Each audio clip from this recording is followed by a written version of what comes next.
অনেক সময় প্যানক্রিয়াসের বডি এবং টেইলের অপারেশন করতে গিয়ে প্যানক্রিয়াসের টেইল যে অর্গানের সাথে লাগানো থাকে অর্থাৎ স্প্লিন, সেই স্প্লিনটাও কিন্তু ফেলে দিতে হয়। এর কারণটা কি? কারণটা হলো স্প্লিনের যে ব্লাড সাপ্লাই, যেটাকে বলা হয় স্প্লেনিক আর্টারি এবং স্প্লেনিক ভেইন, এটি যদি এমন হতো যে ঠিক আশপাশের কোনো অর্গান থেকে বা কোনো বড় ভেসেলস থেকে উৎপত্তি হয়ে স্প্লিনে গেছে, তাহলে কিন্তু স্প্লিনে হাত দেওয়া লাগে। সমস্যাটা হচ্ছে স্প্লেনিক আর্টারি এবং ভেইন, এখান থেকে মোটা একটা আর্টারি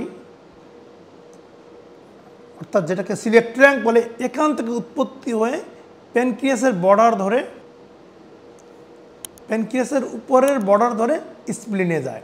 ঠিক তেমনইভাবে এখান থেকে যে রক্তটা ফেরত আসবে, সেই রক্তটা স্প্লেনিক ভেইনের মাধ্যমে এখান থেকে বের হয়ে এসে প্যানক্রিয়াসের লোয়ার বর্ডার হয়ে ঠিক এই পর্যন্ত চলে আসে। এখানে একটি মোটা ভেইন থাকে যেটাকে বলা হয় পোর্টাল ভেইন, সেই পোর্টাল ভেইনে শেষ হয়।